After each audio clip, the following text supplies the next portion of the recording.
You know, it's such a painful situation to go through a divorce, and it can be excruciating. And so the Holy Father is saying, now be with these people. Don't just dismiss them.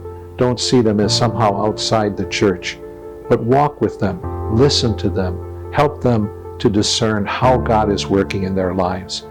And even for those who have been divorced, who now have remarried, they too are part of the family of God, and they too need a listening ear by the church.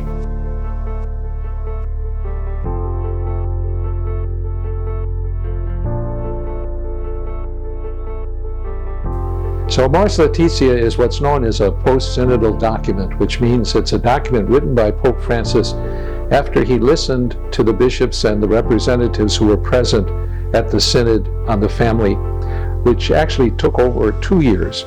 Usually synods are just 1 year, but the Holy Father wanted 2 synods on the marriage and family life before he wrote his document, Amoris Laetitia, which was published on April 8th of 2016.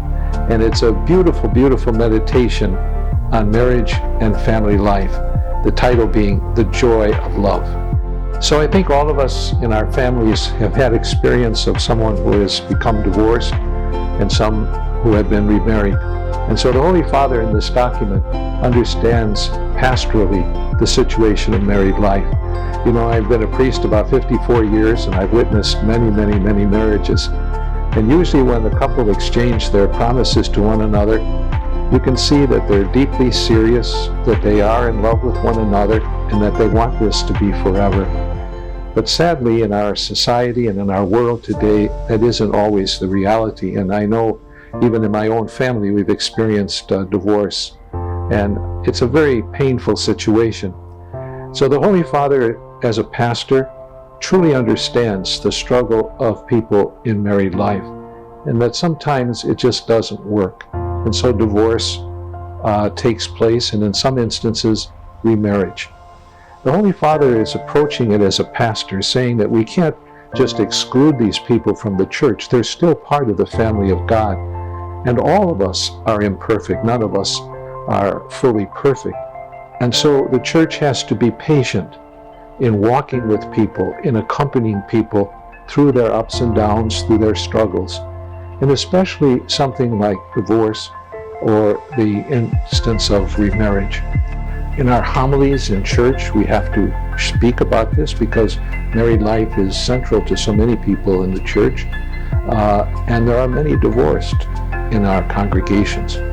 So to remind them that they aren't cut off from God, they aren't disbanded or discarded, but that they are still part of the family.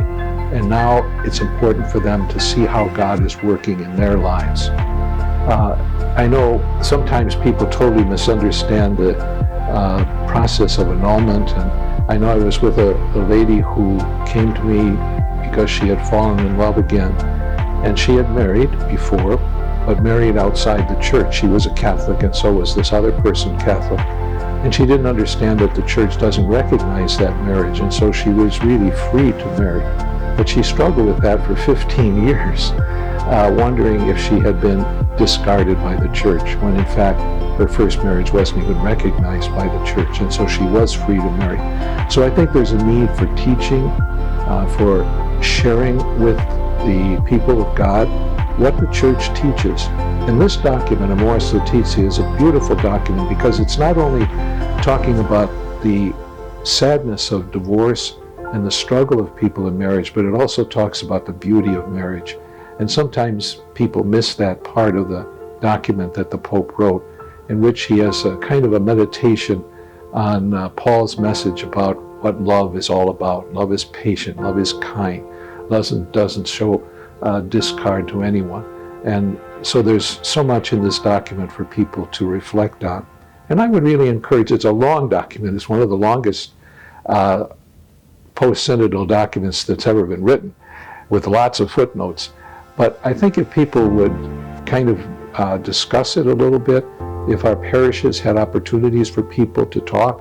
You know, here in the Diocese of Tucson, there are people who have been divorced who invite other people who have been divorced to gather together, to share their feelings, to learn about what the church is teaching, And that's been a wonderful initiative here in the diocese.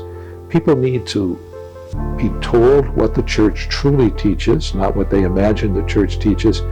And secondly, to be able to share with others the struggles and difficulties that they have. That's what I think the Holy Father means when he says we have to accompany those in these situations, whether they're divorced and still not remarried or divorced and remarried. We have to be with them and listening and discerning how God is moving in their lives. I think it's when a person is in a marriage and then the church nullifies that marriage, which allows them then to remarry. And sometimes one of the parties will feel that this is somehow saying that their children are illegitimate, that they were born outside of marriage because the church has said that it wasn't indeed a marriage. But that's not how God looks upon it. God looks upon each child of a family as his very own daughter or his very own son. And so I think it's a total misconception to think of our children as somehow as illegitimate or somehow outside of a loving relationship.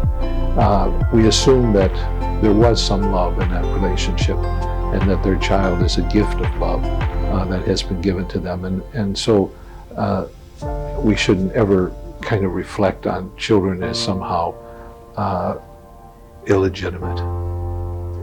So I think this document of Amoris Laetitia is groundbreaking in the sense that it results from the discussion of bishops and others who were present at these two synods in 2014 and 2015. It tries to pull together the faithfulness to the church's teaching. So we speak always of the indissolubility of marriage, that when one commits their love to another, that's forever, for better, for worse, for richer, for poor, in sickness and in health. I will love you and cherish you all the days of my life. The church has always taught and continues to teach the indissolubility of marriage. But the document is also not only faithful, but it's also very bold, because it's saying to people, everyone's situation is unique. Every situation needs to be discerned. Every situation needs to be treated individually and with understanding and patience as we encourage people along the way. The document talks about a gradualness in the journey to holiness. It's not like we suddenly become holy or saints. Even the saints had a past, most of them, and all of us have a future of growing closer to the Lord through the gift of holiness. And so it's a real important message for our pastors to see each situation of divorce and remarriage as unique, and to try to be present to those people, walking with them and helping them to see how God is functioning in their lives, and whether or not this new relationship is indeed a gift of God.